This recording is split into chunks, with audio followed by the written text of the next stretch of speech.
Alors, nous sommes à Leyndell, la capitale des cendres, ici,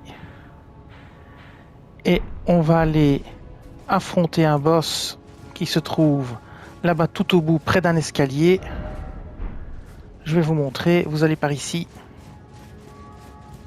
Il m'a tué, mais il lui restait 1 mm de vie. J'avais pas l'équipement adéquat pour le battre, ni le skill probablement, mais bon, ici maintenant ça va aller assez facilement. Alors, il cause beaucoup le gars. Je pense qu'on peut l'attaquer pendant qu'il cause. Donc, vous pouvez vous rapprocher au contact et commencer à lui taper dessus. C'est Sir quelque chose. Voilà, vous allez par ici, vous montez l'escalier. Vous appelez l'ascenseur. Pendant qu'on appelle l'ascenseur, je vais mettre de la lumière.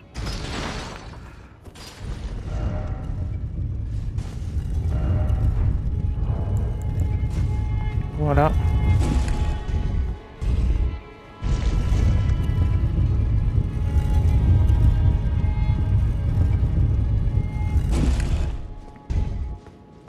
Alors, comme c'est un humain, je vais essayer de le déstabiliser avec l'aile d'Astel. Attendez, c'est quoi le nom exact?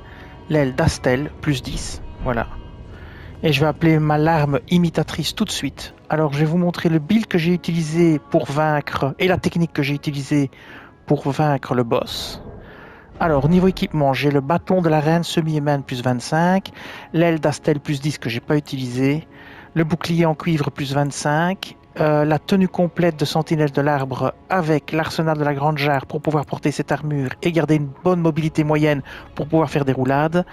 J'avais équipé le talisman de l'amalgame sculpté, le talisman de l'amas sculpté, ça c'est pour augmenter les dégâts de sorcellerie. Ici, j'avais mis une protection contre les dégâts magiques puisque c'est un magicien qui fait des dégâts magiques. Alors, j'avais 7 fioles de chaque. J'avais une fiole de salut miraculeux pour me soigner en cas de putréfaction écarlate et des boulettes. Parce qu'il inflige putréfaction écarlate avec la même attaque que l'attaque de Malenia, c'est la fleur d'ivoine qu'il fait s'épanouir et puis ça fait exploser de la putréfaction écarlate partout. Alors, comme sort, qu'est-ce que j'avais équipé? Donc j'avais aussi utilisé, dans ce cas-ci, Ticher des couteaux noirs plus 10. Pourquoi? Parce que ça le déstabilise et ça le fait tomber. Et donc ça me permet d'attaquer avec soit une arme de corps à corps, c'est pas le choix que j'ai pris. Moi j'ai choisi de l'attaquer uniquement avec la lame lunaire d'Adula. Je vous montre l'attaque, c'est celle-ci. Alors l'avantage c'est que non seulement ça va le faire tituber et tomber, mais ça envoie aussi une lame de glace. Et si jamais il a roulé, qu'il est hors de portée du coup direct, il prendra quand même le coup de lame de glace dans la tronche. Voilà, et moi je l'ai eu avec ça.